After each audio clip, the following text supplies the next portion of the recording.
Hello, fellow creatives. Today we are going to take a look at Sonnar's South African architecture-inspired base. That's where he's from. We're also going to be looking at a modern tower he's built.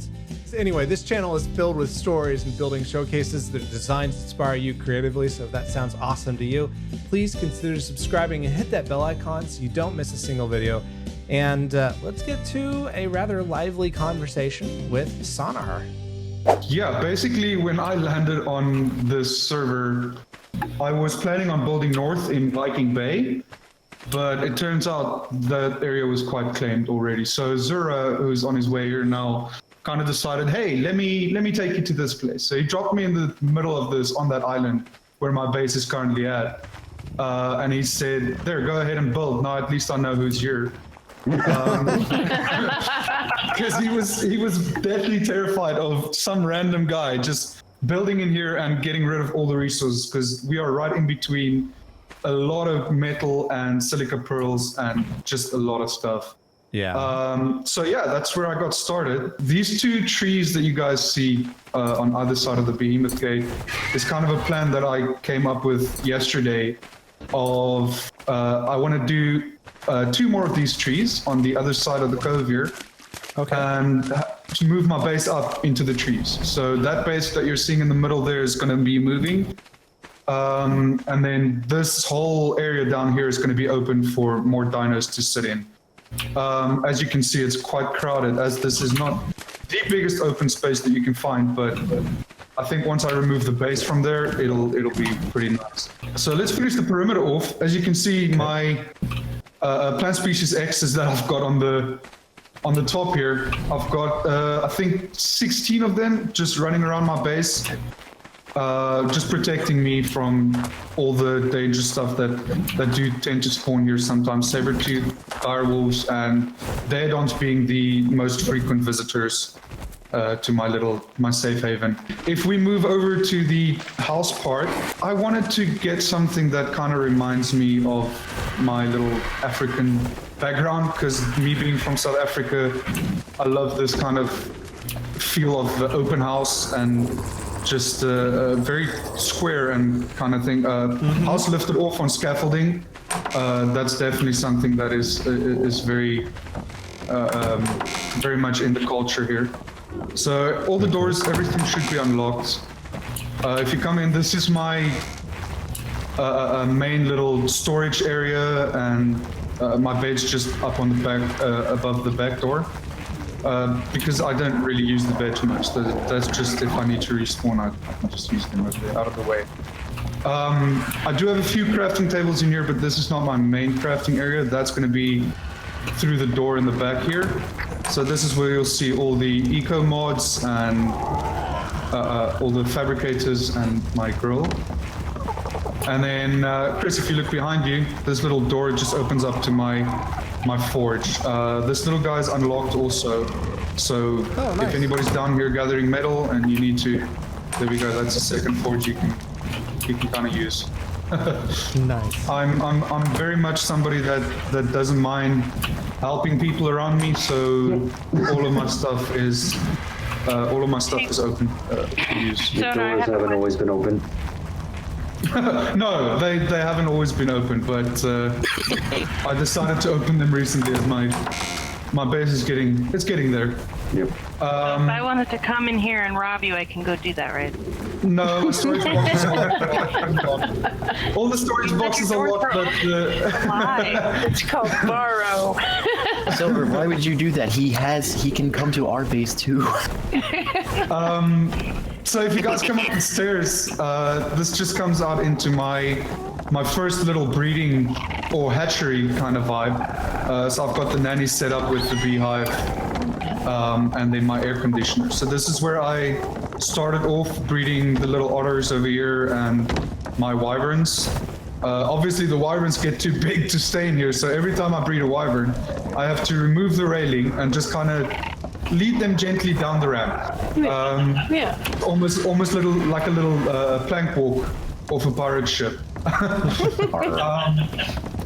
Just above this is my little aviary for the pteranodons and RGs and my little Pelagornis buddy, my green Pelagornis. Oh, I just got flung off by my Pelagornis buddy.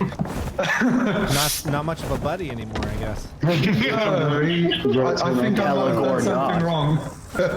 So the little roof, I don't know, I've always liked having roofs over stuff. I get really irritated when I'm trying to do something and it starts raining and I'm getting wet. Not that it makes a big difference in the game, but that's just kind of the way I think. I made the mistake of letting a wyvern grow up underneath here. I was there for that. Not smart. I had to break down half of this and rebuild it. So that wasn't fun. I remember that. I flew over, just catching the wyvern's head sticking out of the top. Yeah. So if you guys run down the stairs and just kind of jump over the railings here, you'll land on my greenhouse. I love incorporating wood and glass. It seems like such a good match for me. So that's exactly what I've done here. Got the little glass walls and ceilings.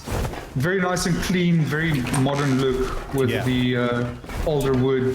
And then stone intake pipes inside. I really don't need metal in here. That seems like a waste of resources since nothing's going to be attacking my what do you call it? My water system. Irrigation system. Irrigation. There we go. Thank you very much. So yeah, in here I've got the 4 crop plots with narco berries, and I've got mejo berries and all the fruits and veggies and everything I need to use to make my kaolin soups and all of that. Nice. Yeah, so off to the east over here.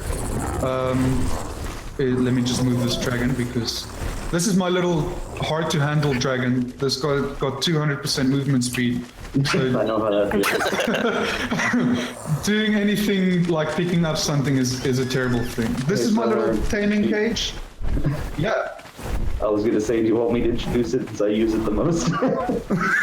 Yeah, Zura kind of uses this taming cage more than I do.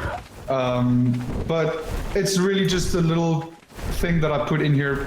Since the rocks were already here, I just closed it off on either end. And that's just a little functional thing with the windows that I can shoot through. And yeah, that I use that from time to time, but Zura, as he mentioned, uses this way more than I do. That's it for the first part of the base. Okay. Do we have time for the other parts? Yeah, we totally do. Yeah, we've got like 8 minutes. Awesome. Okay, because I've got 2 little extra pieces that I can show you guys. Okay. So really quick, I want to take a moment to talk to you about Patreon. If you're really into my videos and you want to support me directly, then the next step is to subscribe on Patreon for as little as $1 a month. Patrons get early access to all my videos and patron-only sections of my Discord server. And we also have game servers available for patrons who pledge enough as well, including a just-launched creative mode building server. By the way, I also want to give a shout-out to Blue Monkey again. And shout-outs in this ad are there in my videos as another perk of being a patron. So hopefully, I'll get to see you on the creative mode server, Blue Monkey. But guys, please stick around. Check out patreon.com/SWChris if you want to see what's on offer. And I've done my best to give you more value than what I can give in just my videos. So check it out. And if you're unable to join, don't worry. Just having you as a viewer is a privilege. So let's get back to the content. So this tower is seriously cool. This is actually based off of the first video that I ever watched of yours, Chris. Oh yeah?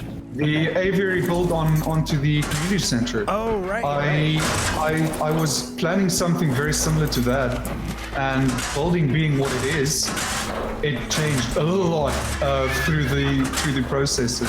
Yeah. And then it ended up being this final product, which I've got here. And I see there's a little bit of paint that just kind of sneaked through blue paint that I'll need to change. So this middle area over here is very unfinished. That's going to be storage and bedding area. Okay. And yeah, this is literally just a 360 panoramic view of everything around, And which it I just really looks so like. cool. Getting these glass roofs and walls to align as well as they do is a real trick, because if you try to place everything from the ceilings up and then create the roof on top of that, nothing aligns perfectly. Everything is kind of jagged off to the side. So what I ended up having to do is put a wall up and build the ceiling, the roof first. And then from there on, I would bolt down, so everything snaps to the roof instead of to the instead of to the floor. Wow, interesting. So this probably took a lot of... Sorry, go ahead. Yeah, otherwise it just there's holes in between these walls and in between everything. It just looks really messed up. This probably took a lot of trial and error then. About 3 hours. And a lot of resources. Yeah. And well, luckily this is all S+, so what I would do is pull out my demo gun and just pick it back up. Because the gloss, you can't really do that with normal. The gloss is only on S+. What the heck? Anyone want an Easter Gallimimus? Oh god. So yeah, this is one of Zera's pastimes. He'll pick up random dinos and drop them in my base while I'm busy. I just make sure they're not aggressive. Yeah. So he'll throw random stuff in there. So Son, I just wanted to comment on one of the things I absolutely love about this tower, and it's this kind of aperture skylight you got going on here. Oh yeah. Yeah, this is triangle ceilings that I was playing around with it. I wanted to find a way to close it off, and then I thought, okay. Oh darn. Trying to fit it through. So I was playing around with the triangle ceilings, and they took this really cool shape. And when I turned their transparency up to 0.5 and took away all the sides, they just gave this beautiful pattern, which I just had to use. So you'll see that it's twice in this build. There's one over here, and then on the center where the beds are, it's over there. But if I could quickly bring your attention to these triangle ceilings in the floor, 3 of them actually has a light underneath it. So there's 3 lights, 3 different colors. There's green, red, and blue. And in the evening, they make a really nice glow through the floor. Let's take a look at that. And you can actually also, if you're outside of the tower, I made the outside wall glass also, so you can see the light colors from the outside as well. But it just has this very faint glow on the sides of the metal and everything that gives a nice ambience to the room. Let's just go with midnight. There we go. There we go. I'm gonna get So on you'll that see light. everybody that walks close to that gets the glow of the color of light that's close by. Well, very cool. Thank you for showing us. For some Definitely reason, it's absent. Whoa, sorry. Chris is trying to kill me. Wrong right click. It's PvE, so I think we're fine. So that was Sonnar's base and tower. Quite a juxtaposition in architectural styles. And hopefully you guys are inspired enough to try something cool with your own stuff. What did you like best about them? Let them know down in the comments below. Next time, we're going to go ahead and check out Tanez's mountain resort base. So be sure to subscribe, hit that bell icon to get notified when it releases, and thanks for watching. I'll see you next time. And in the meantime, go make something awesome. Bye.